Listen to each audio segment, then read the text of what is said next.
Hey, good afternoon, New York Comic Con. How are you? Come on, let's get the energy up. It's the late afternoon. There we go. I am Tara Bennett. I'm a senior producer here at SYFY WIRE, and I'm super excited to bring on the cast and creatives of Lore Season 2, which is going to be coming back to us on October 19th. All episodes of the second season are going to drop on that day, and I have a wonderful group, and we're going to start in the back with the producers, and we've got Aaron Mahnke, who's the creator of the podcast. Hello, sir. Hi, how are you? We've got Sean Crouch, who's the showrunner for Season 2. The legendary Gail Ann Hurd, who's executive producer. And Howard T. Owens, another producer, EP on the show. Hello, sir. Welcome, welcome. And then we have cast members from our various episodes, starting with, of course, the wonderful Alicia Witt. Hi. We've got Josh Bowman. We've got Ellie Haddad. And we've got Thomas Kreischman. So welcome, guys, and thank you so much. So obviously, how many of you guys are listeners of the Lore podcast? Yay, good. Nice. So let's talk, Aaron, a little bit about seeing your podcast, which has become, such a phenomenon. Now you're in your second season of adapting it. What's been the most exciting thing about taking this wonderful, audio experience and now getting to see them bring it to life in a visual experience?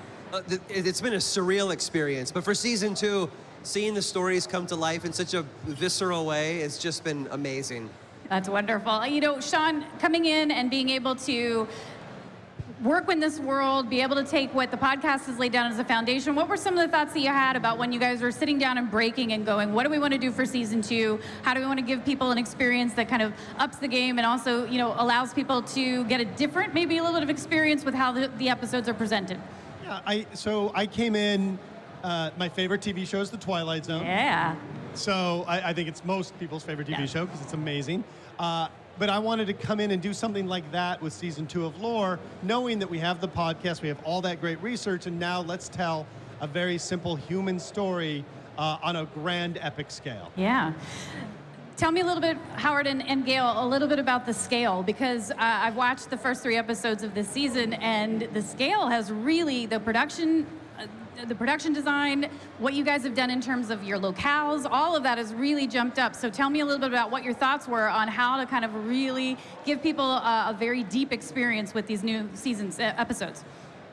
We learned a lot from Season 1. Mm-hmm. The first podcast to series, to television series adaptation, where the first season was fun. Second season, we want to take advantage of those learnings. Went to Prague, which had a lot of great infrastructure, great set pieces and things like that. And also, Amazon invested more in the show. They gave us more tools to work with. Sean, Gail, and their incredible team always know how to put money on screen, and it shows. And Gail, tell me a little about, obviously you've worked in the horror genre and television and knows what works. What were your thoughts in terms of how to kind of amp up that element to a certain degree and obviously utilize wonderful new actors to be able to bring them into the stories? Well, the challenging part is that every week you're telling a brand new story. And in this case, it's not only brand new actors, but new sets, new settings, new costumes, new props. Nothing, you can't recycle anything. So it's much more challenging than doing serialized storytelling where, some things may change, but most everything remains the same. So huge props to everyone in pulling this off. The good news, though, is that when you've only got 5 or 6 days for an episode, you can get an amazing cast to come in because they're not signing 7 years of their life away. Right. And so, You're in, you're out, That's it's good. So it was an absolute pleasure working with everyone, and huge props not only to Sean but to our directors and to everyone in the writers' room. I wanted to ask, just before we jump over to this wonderful cast, a little bit about, you've got 6 hours to tell. You have a lot of amazing podcasts to delve into. What was the choice for the stories you wanted to tell this year? You're going overseas to Prague. You're going to lean into that as a great environment. But what was the distillation of what 6 do we do?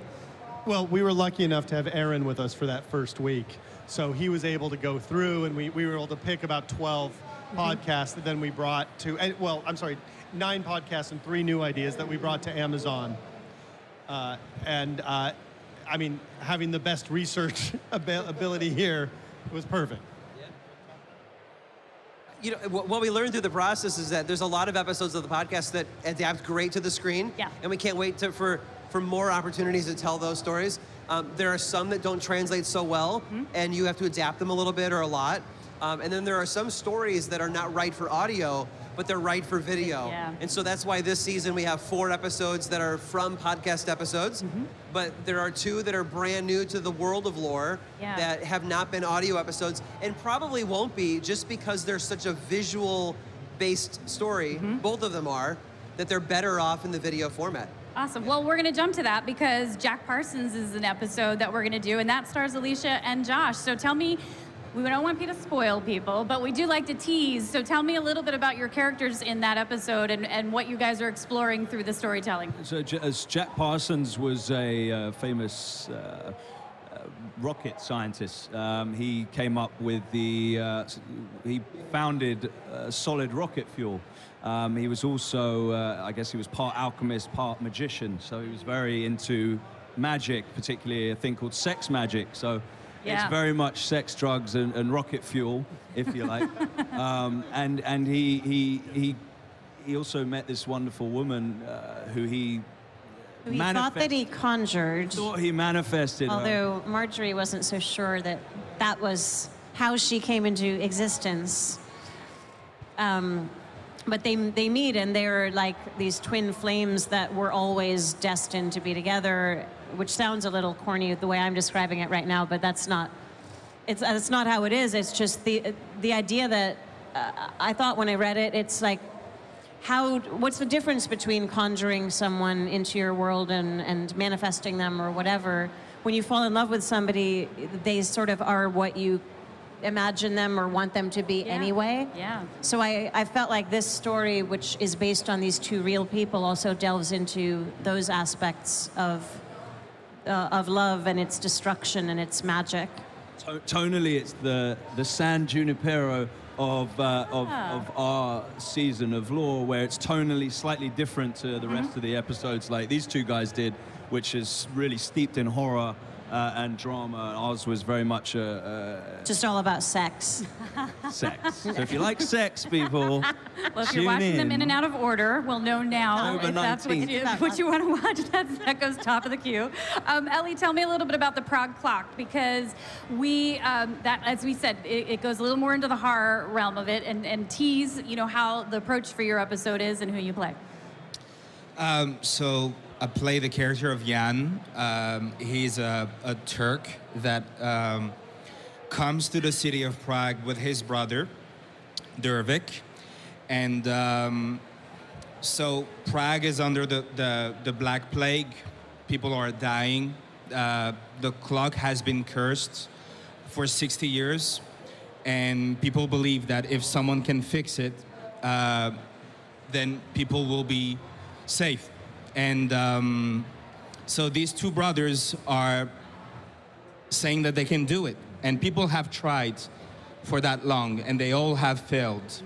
And so it's hard because I don't want to spoil anything. Yeah, but we don't want to spoil, but that's eventually they will get in and try to fix it, and things are gonna happen. And I think you're gonna love it.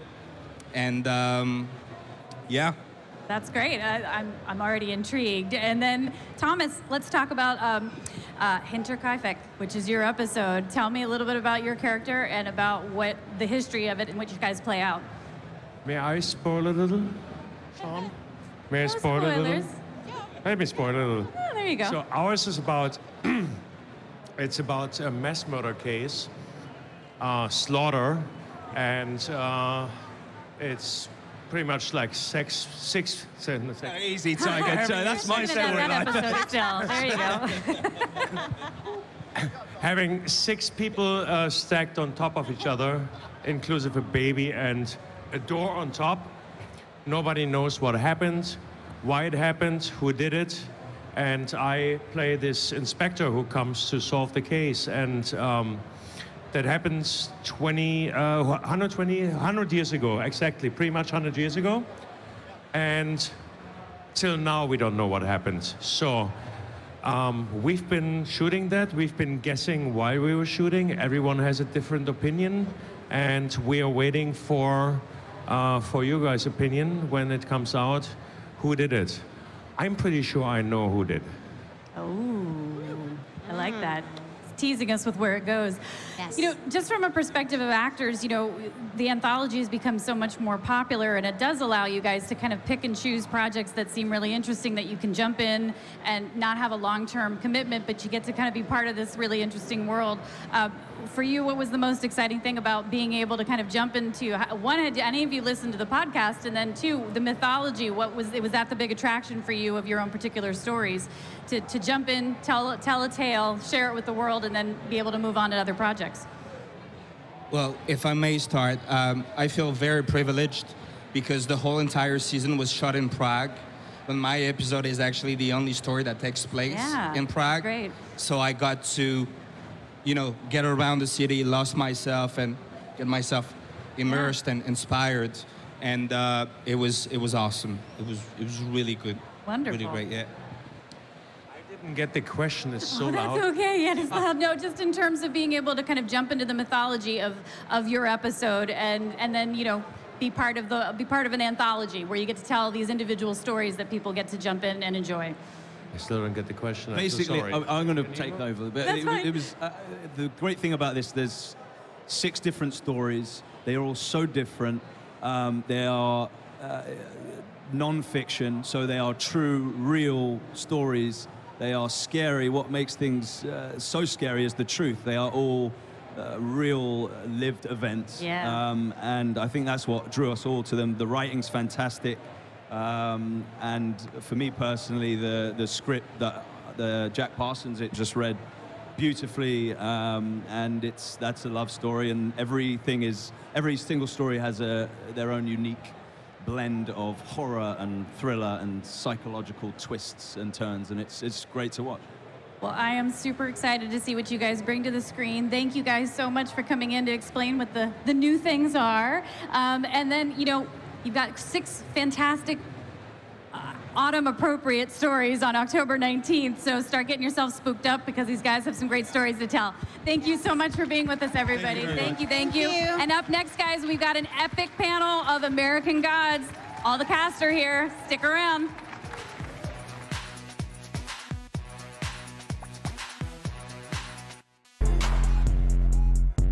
Hi, I'm Jackie Jennings with SYFY WIRE. If you can't get enough of New York Comic Con, go ahead and subscribe to our YouTube channel for news, interviews, cosplay, and so much more. What are you waiting for?